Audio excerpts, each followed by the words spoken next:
ये देखो पुत्री।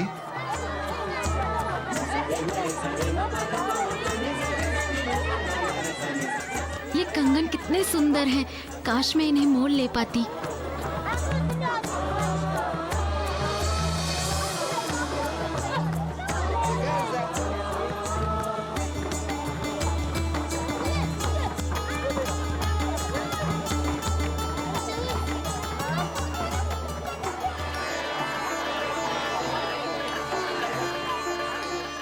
बहुत ही सुंदर लग रहे हैं ये कंगन आपकी कलाई में। इन हीरो की खूबसूरती और भी बढ़ गई है आपकी कलाई में आकर। ले लीजिए। नहीं नहीं, मुझे नहीं चाहिए ये कंगन। मैं तो बस यूं ही।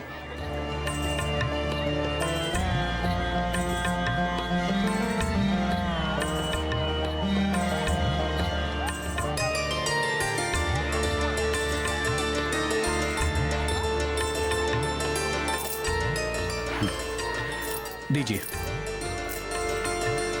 सुनिए, सुनिए तो सुनिए, आपसे कुछ बात करनी है।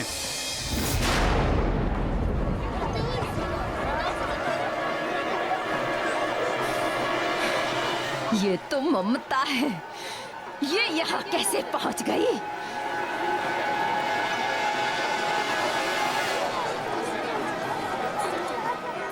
ये प्रधान जी का पुत्र, ये सभागी के पीछे। ये तो मेरी पुत्रियों के पीछे होना चाहिए था।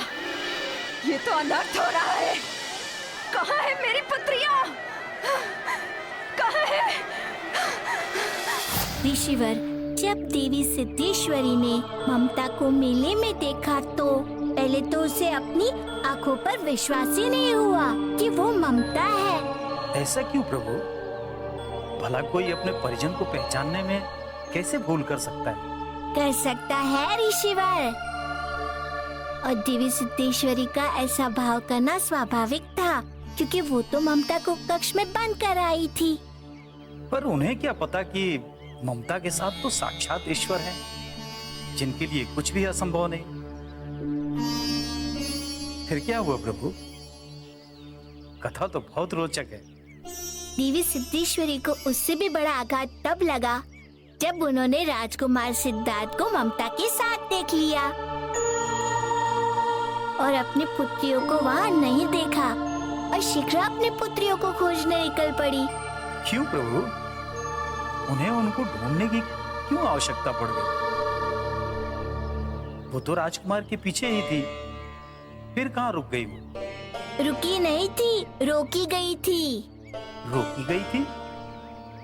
किसने रोका था? मैंने ऋषिवर। आपने प्रभु? हाँ मैंने, क्योंकि उन्हें रोकना आवश्यक था। वो मेरी बहन ममता के भाग्य में बाधा बन रही थी और एक भाई के रहते उसकी बहन की भाग्य में बाधा बने, मुझे क्या, किसी भी भाई को ये स्वीकार नहीं होगा। किंतु आपने रोका कैसे प्रभु? ऋषिवर, मनुष्य सदा अपना भाग्य जानने के लिए उत्सुक रहता है। यदि उसे कोई उसका भविष्य बताने वाला मिल जाए तो वो उसके लिए अपना वर्तमान भूल जाता है। इसीलिए उन दोनों ने भविष्यवक्ता को देखकर अपने स्वयं रूपी राजकुमार को उसे रुला दिया।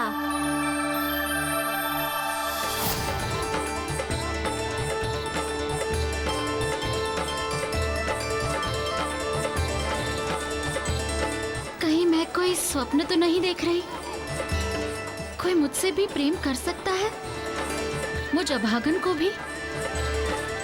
मैं भी किसी को अच्छी लग सकती हूँ? क्या मैं हूँ प्रेम करने योग्य? मेरा दुर्भाग्य आपके इन अनमोल वचनों को सुनकर भी विश्वास करने से रोक रहा है।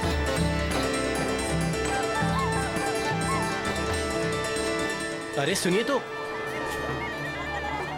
आप मेरी बात का उत्तर दिए बिना ही जा रही हैं। आप मेरे पीछे मत आइए, मुझे भय लग रहा है।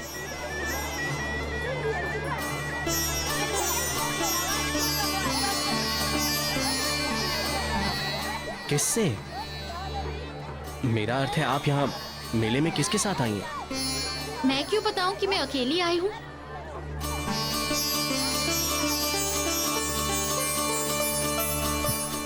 आपने तो बता दिया, लेकिन अच्छा, अब क्या होगा? कहीं कुछ नहीं होगा आपको। मैं हूं ना मेले में आपकी रक्षा करने हेतु। तुम्हारा नाम क्या है? मैं क्यों बताऊं कि मेरा नाम ममता है? कहीं आपने सब लोगों के सामने मेरा नाम लेकर पुकारा तो?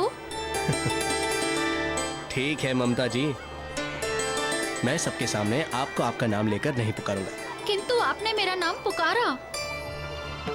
क्या मैंने आपको अपना नाम बताया था क्या? बता दिया था आपने, तभी तो मुझे ज्ञात हुआ कि इतना सुंदर नाम है आपका, ममता।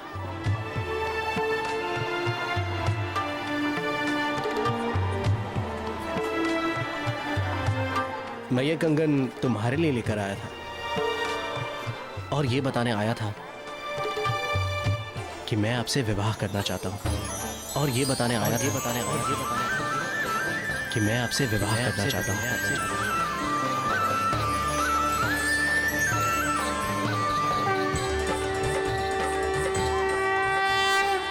ये जानते हुए कि मैं आपके विषय में कुछ नहीं जानता और आपके अतिरिक्त और कुछ जानना भी नहीं चाहता।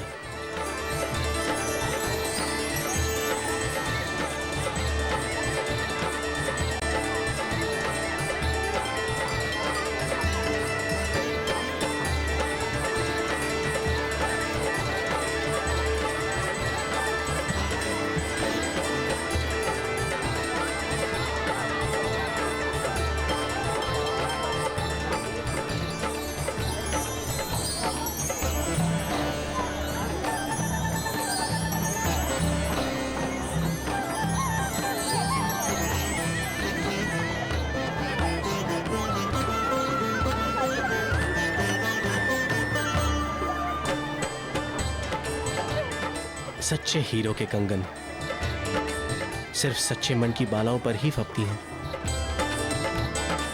क्या आप सच में मुझसे विवाह करेंगे? हाँ, मैं सच में तुमसे विवाह करूंगा।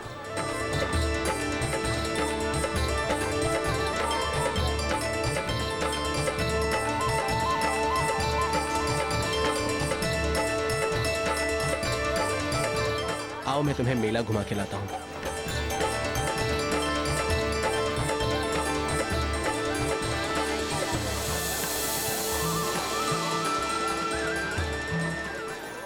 बहन, आज से तुम भाग्यहीन से भाग्यशाली हो गई हो। कभी भी स्वयं को अभागन मत कहना। प्रभु, स्थिति तो बहुत ही जटिल हो गई थी। अपने सपनों को चूर होता देख सिद्धेश्वरी तो किसी भी सीमा तक जा सकती थी। हाँ ऋषिवर, कांशिक मन वाले व्यक्ति पर विश्वास नहीं किया जा सकता है। वो कौन सी सीमा तक जाकर कब क्या करेगा। और वो भी इतनी दुष्टा थी कि उसने अपने अत्याचार को ममता का दुर्भाग्य सिद्ध कर दिया था। ममता को उसने ऐसे दुख के सागर में धकेल दिया था कि ममता तन और मन दोनों से दुर्बल हो चुकी थी ऋषिवर। इसलिए उसे किसी भी प्रसन्नता पे विश्वास नहीं हो रहा था कि क्या ये प्रसन्नता सचमुच उसके नसीब की है। और इसका कारण ये है कि प्राग में मनुष्य सपने में भी सुख की कल्पना नहीं कर पाता। प्रभु, तो क्या ममता को सिद्धार्थ प्राप्त नहीं हुआ? कैसे नहीं प्राप्त होगा ऋषिवर? सबका भाग्य जो बदल रहा था।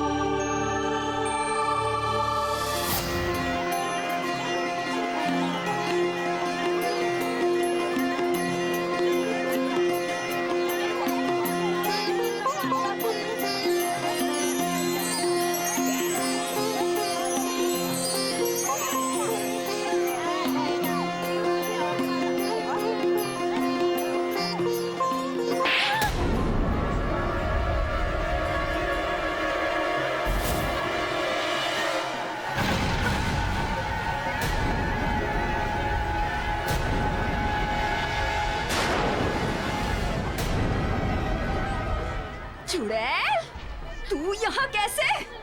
तू यहाँ मेले में क्या कर रही है?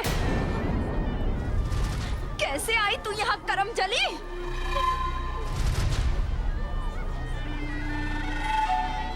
कौन है आप? एवं आपने इन्हें थप्पड़ क्यों मारा?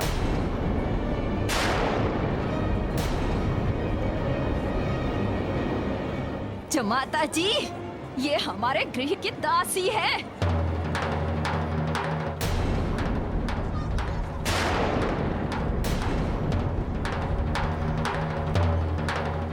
ये बिना मेरी अनुमति के राजकुमारी के समान साज सिंगार करके यहाँ घूमने आ गई।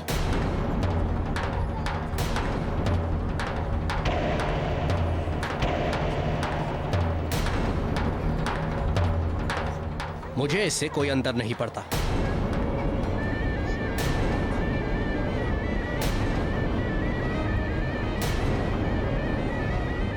ये दासी हैं अथवा दासियों की स्वामिनी राजकुमारी।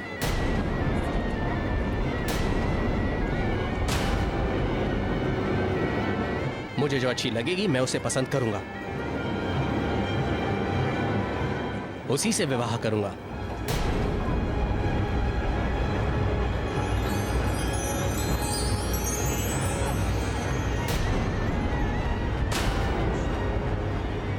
आप होती कौन है बीच में आने वाली?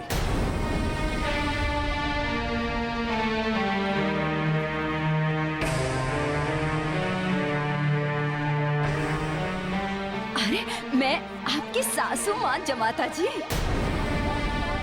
हाँ, आपका विवाह होने वाला है मेरी पुत्रियों के साथ।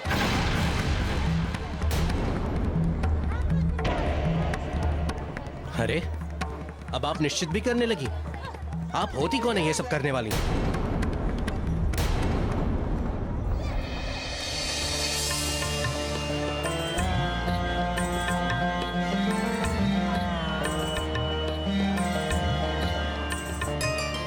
आइए काकी, चलिए मैं आपको बाहर तक पहुंचा देती हूँ।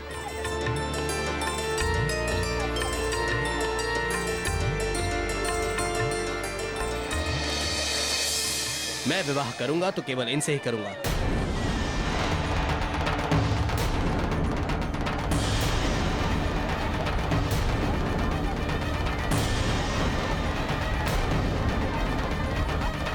आपको मेरा प्रस्ताव अस्वीकार तो नहीं है ना?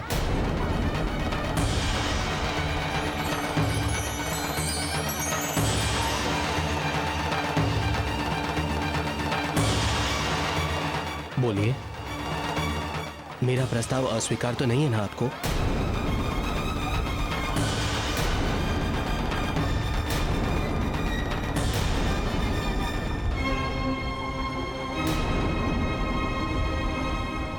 अरे ये अभागन क्या बोलेगी जमाता जी? इसने तो आपको बरगलाया है।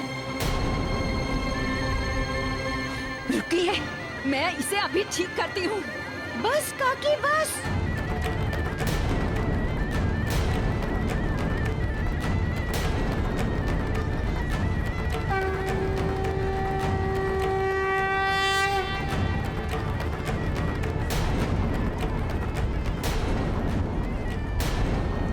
अरे ये अभागन क्या बोलेगी जमाता जी? इसने तो आपको बरगलाया है। रुकिए, मैं इसे अभी ठीक करती हूँ। बस काकी बस।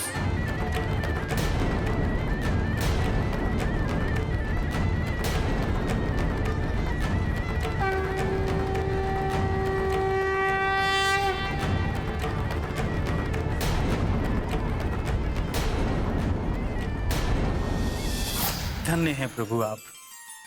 आपने उस अभागन को उसका भाग्य लौटा दिया। नहीं ऋषिवर, उसके भाग्य को बदलने में मेरा कोई योगदान नहीं था। मैं तो बस एक निमित्त मात्र था।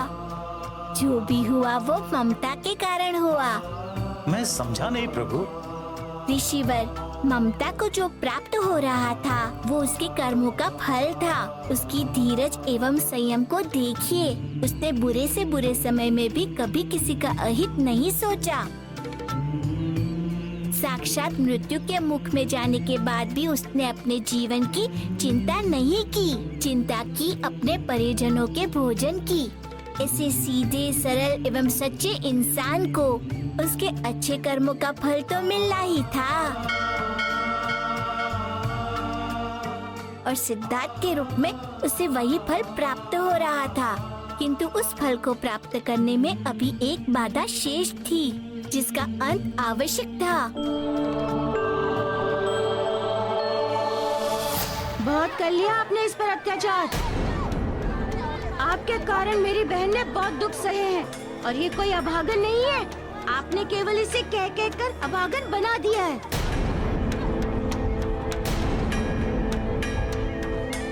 आपने कभी इसे अपने भाग्य का दर्शन ही नहीं करने दिया,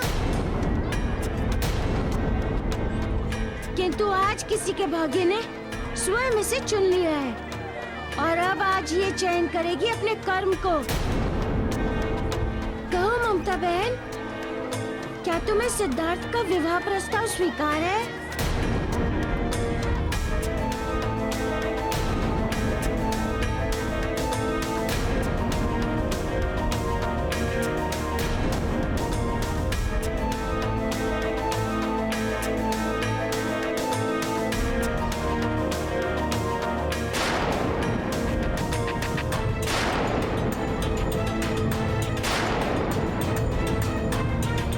के भाग्य ने स्वयं इसे चुन लिया है, और अब आज ये चयन करेगी अपने कर्म को। कहो ममता बहन, क्या तुम्हें सिद्धार्थ का विवाह प्रस्ताव स्वीकार है?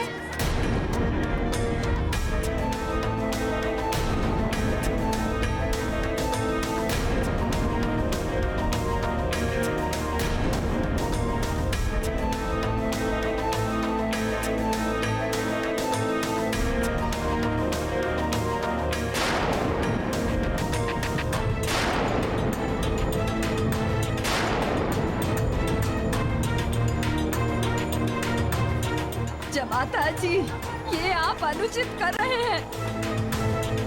आप अपने पिताश्री की इच्छा का मर्दन कर रहे हैं।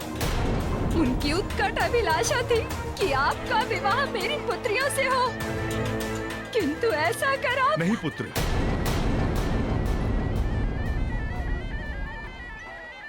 मेरी कोई ऐसी इच्छा नहीं थी। तुमने जो किया अत्यंत ही उचित किया है।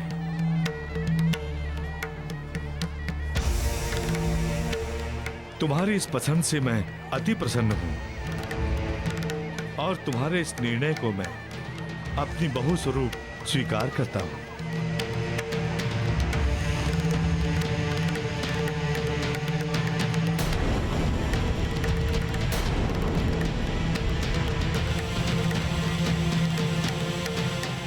तो फिर विलंब किस बात का? वर वधू वर यात्री सभी तो है यहाँ पर, इस पवित्र बंधन के साक्षी। ले जाइए वधू को अपने गृह। वैसे भी पुत्रियां तो पराया धन होती हैं।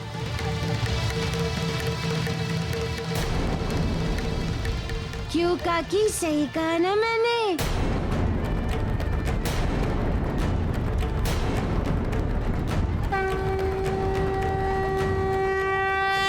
चलो पुत्री, चलकर मेरे घर को स्वर्ग बना दो।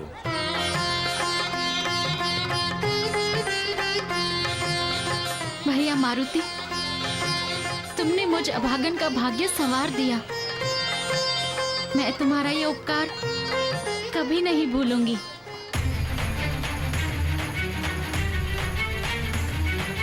युग युग के है कथा पुरानी, अपने वृक्ष के अद्भुत पत्ती। युग युग के है कथा पुरानी, अपने वृक्ष के अद्भुत पत्ती। सोने के रंग में रंग डालो तो दुख हर ले सुख लावे पत्ती।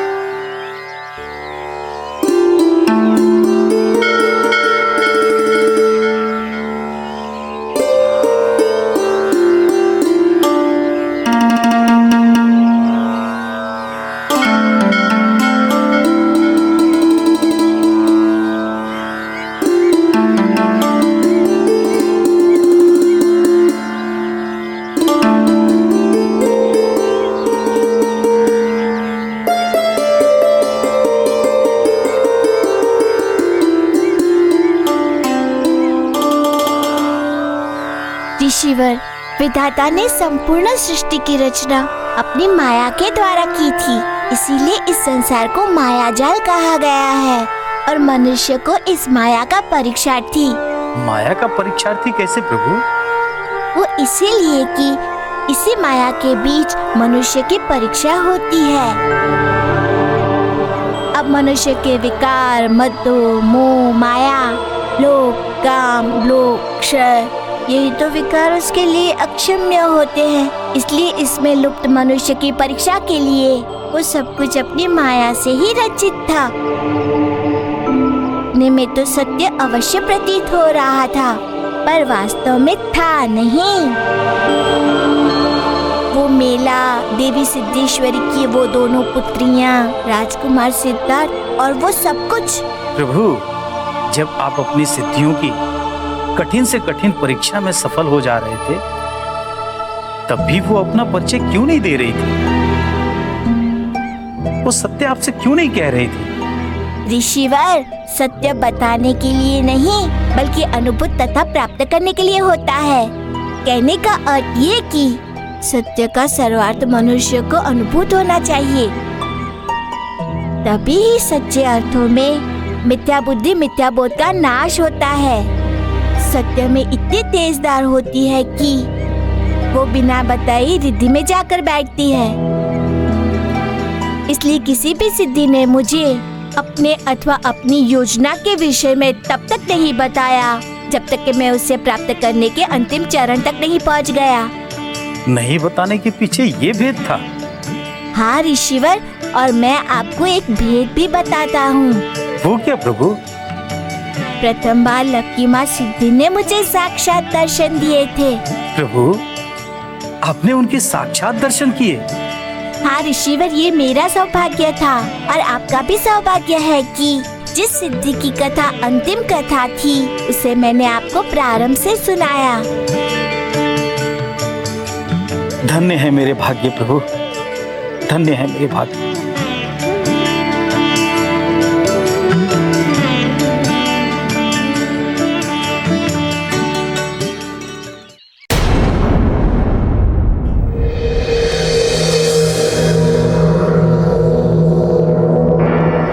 यज्ञ की समस्त तैयारियां पूर्ण हो गईं। बस शेष है तो उस अंगिरा से उसकी बुद्धि छीन लेने का कार्य, और ये कार्य मैं अपने इस यज्ञ से निर्मित कुबुद्धि द्वारा सफल करूंगा। अंगिरा, मैं तुम्हारी सद्बुद्धि के स्थान पर कुबुद्धि को स्थापित करके अपने चिर प्रतीक्षित प्रतिशोध को पूर्ण करूंगा। बुद्धि छीन लूंगा मैं तुम्हारी। मृत्यु से भी बुरा जीवन जीने पर विवश कर दूंगा तुम्हें। मृत्यु से भी बुरा जीवन जीने पर विवश कर दूंगा। और इस प्रकार मुझे लग्गिमा सिद्धि प्राप्त हुई थी ऋषिवर। प्रभु, इस कथा का सार क्या हुआ? इस कथा का सार ये हुआ ऋषिवर कि कभी किसी को इस संसार में लघु नहीं समझना चाहिए, किसी को भी भाग्यहीन नहीं समझना चाहिए। देवलगी ने अपनी परीक्षा के माध्यम से संसार को यही संदेश दिया है तथा अपनी कथा के माध्यम से ये भी स्थापित किया है कि दुर्भाग्य वाला मनुष्य भी अपने शुभ कर्मों के द्वारा भाग्य को बदल सकता है, जैसा कि ममता ने किया। उसने अपने शुभ कर्मों के फल के कारण ही राजकुमार सिद्धार्थ को प्राप्त किया। इसीलिए ही तो मनुष्य को शुभ कर्म करना कभी भी किसी भी परिस्थिति में त्यागना नहीं चाहिए। इस प्रकार लग्गिमा सिद्धि की कथा यही समाप्त होती है ऋषिवर।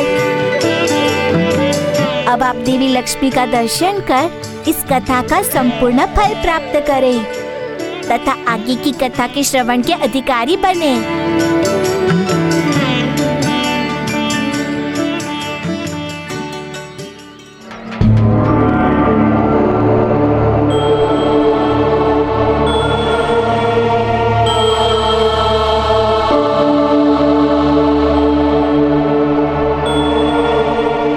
मेरे पिताश्री अंगिरा का जीवन संकट में है, तो पहले ही अपने कर्मों के दंड के कारण वो दुख भोग रहे हैं और अब शुक्राचार्य उनके जीवन के शत्रु बन बैठे हैं। अपने असुरों के माध्यम से उनके कथा श्रवण के संकल्प में बाधा डालने का प्रयास कर रहे हैं। यहां तक कि भद्रासुर के द्वारा उनकी हत्या करवाने का प्रयास किया है। तो प्रभु हनुमान ना होते तो अनर्थ ही हो गया। आश्चर्य की बात तो यह है कि इतने असफल प्रयासों के बाद भी शुक्राचार्य ने प्रतिशोध करना नहीं छोड़ा है। अभी भी पिताश्री अंगिरा के हित के लिए यज्ञ कर रहे हैं।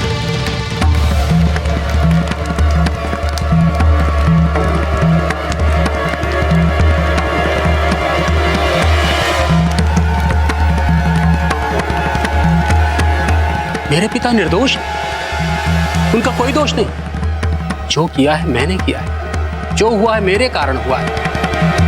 अगर शुक्राचार्य को शत्रुता रखनी है तो वो मुझसे रखे।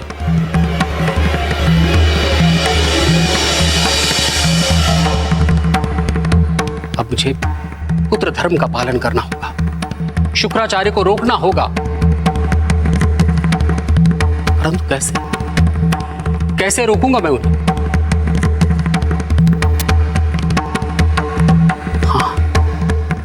मुझे माता लक्ष्मी के समीप चलना चाहिए, क्योंकि उन्होंने ही पिताश्री को सिद्ध कथा श्रवण के लिए पृथ्वी लोक पर भेजा है। अवश्य ही हमारा मार्गदर्शन करें।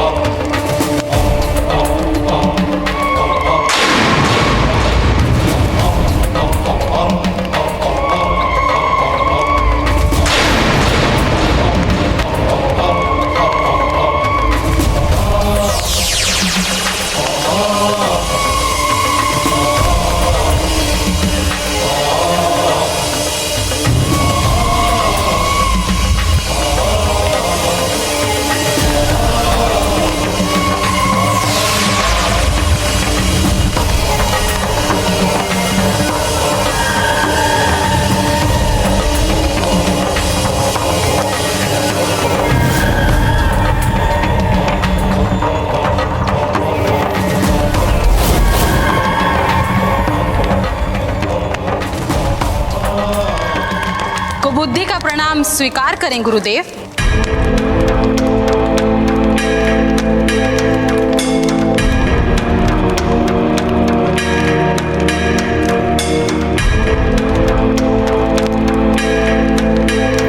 अंगिरा, निरंतर असफल होने वाले शुक्राचार्य को इस बार दुर्बल समझने की भूल कदापि मत करना, क्योंकि इस बार मैं असफल नहीं होने वाला, क्योंकि इस बार मेरे द्वारा रचित कुबुद्धि मेरे साथ है, जो तुम्हारी मति भ्रष्ट कर देगी और जिसके मस्तिष्क में एक बार कुबुद्धि प्रवेश कर गई, समझो उसका विनाश निश्चित है, निश्चित।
प्रत्येक कथा श्रवण के पश्चात आप भक्तजनों में प्रसाद वितरण करने के लिए कहते हैं। इस प्रसाद वितरण का क्या महत्व है प्रभु? ऋषिवर, प्रत्येक पूजा अथवा कथा के उपरांत पूजा अथवा कथा का पूर्ण फल मनुष्य को प्रसाद वितरण के बाद ही प्राप्त होता है। प्रसाद मनुष्य को शांति प्रदान करता है, उसकी आकुलता अशांति को हरता है। कारण प्रसाद मनुष्य के अस्तित्व का, उसके इष्ट का पवित्र भोग होता है, किंतु उसको ग्रहण करने से मनुष्य का पाप भागता है। भगवान इसके पाप का नाश करते हैं। प्रभु की प्रार्थना करने के कारण प्रसाद में स्वयं ईश्वर की भ्रांति, जीव को शांति देने की क्षमता आ जाती है। प्रसाद वितरण की इतनी बड़ी महत्ता तथा इतना बड़ा पुण्य है। हाँ ऋषिवर, इसलिए प्रत्येक कथा एवं पूजा के उपरांत प्रसाद वितरण की व्यवस्था है, ताकि पुण्य दोनों को प्राप्त हो सके, वितरण करने वाले को भी तथा प्रसाद ग्रहण करने वाले को भी। अच्छा, अब मुझे आज्ञा दीजिए। कल पूर्ण ब्रह्म मुहूर्त में मैं आपको वहाँ मिलूंगा तथा अष्ट सिद्धि की नई कथा सुनाऊंगा।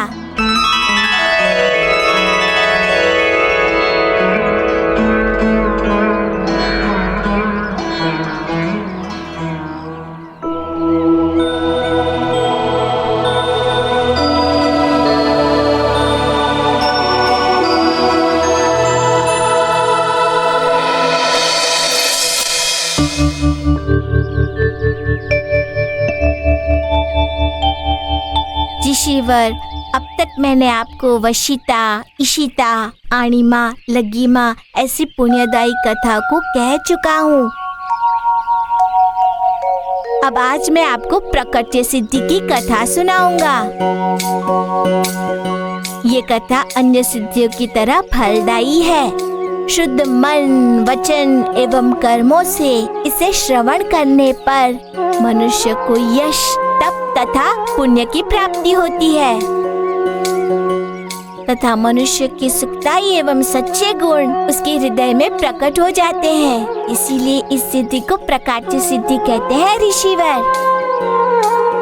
जब मैं सिद्धि लोक यात्रा पर संपूर्ण संसार का भ्रमण कर रहा था, जहाँ मैं मुश्किल को पार करके ऐसे सघन वन में पहुँच गया जहाँ कोई भी सिद्धि दिखाई नहीं दे रही थी, और उस समय मुझे तीव्र प्यास की अनुभूति हुई।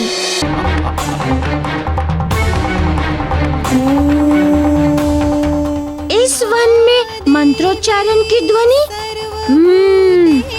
प्रतीत होता है। यहाँ आसपास अवश्य कोई आश्रम है। जल प्राप्त हो जाएगा मुझे वहाँ से।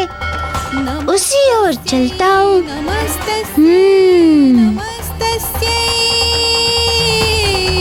नमो नमः।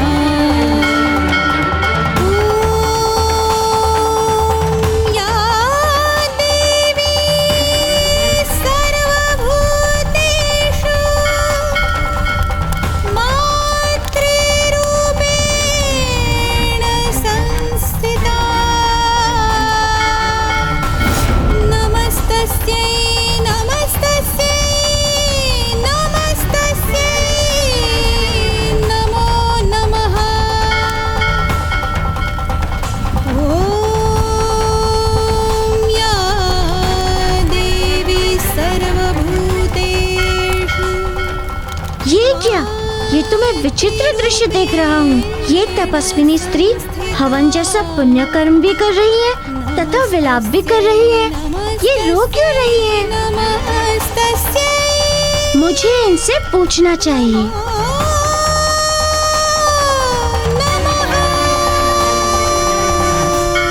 माता, क्या बात है? कौन सी समस्या है कि आप हवन जैसे पुण्य कर्म के मध्य में विलाप कर रही हैं?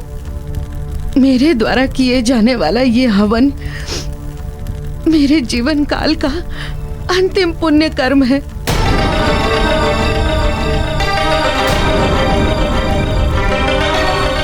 मैं समझा नहीं। इस हवन के माध्यम से मैं अपनी मृत्यु का आह्वान कर रही हूँ। इस हवन के माध्यम से मैं अपनी मृत्यु का आह्वान कर रही हूँ। मैं अपनी मृत्यु का आह्वान कर रही हूँ। मृत्यु का? परंतु क्यों माता? मृत्यु का आह्वान करने का कारण? क्योंकि मैं रिक्त हो चुकी हूँ। मेरे जीवन भर का यश, मेरे संपूर्ण जीवन का तप, मेरा अर्जित पुण्य, जो कुछ भी था, मैंने अपने इस जीवन काल में जो कुछ भी संचित किया था उसे दस्यु ले गए और मुझे सारहीन कर गए।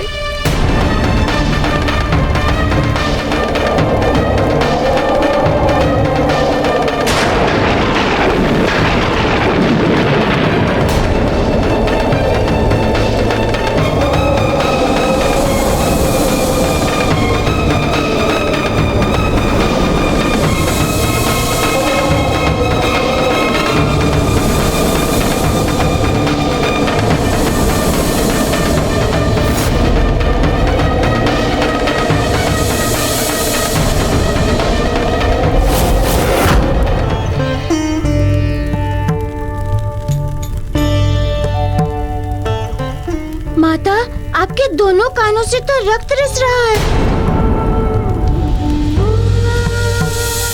क्या हुआ आपके दोनों कानों को? कैसे कट गए? मेरे कानों में कुंडल थे। बहुमूल्य थे? वो धन से बहुमूल्य नहीं थे पुत्र, वो बहुमूल्य थे मेरे जीवन भर के तप से। वो मात्र मेरे श्रृंगार का प्रसाधन नहीं थे, अपितु मेरे जीवन का साधन थे। अब उन कुंडलों के चले जाने से मेरा जीवन व्यर्थ हो गया है और इसलिए मैं अपनी मृत्यु का आह्वान कर रही हूँ। अब उन कुंडलों के चले जाने से मेरा जीवन व्यर्थ हो गया है और इसलिए मैं अपनी मृत्यु का आह्वान कर रही हूँ।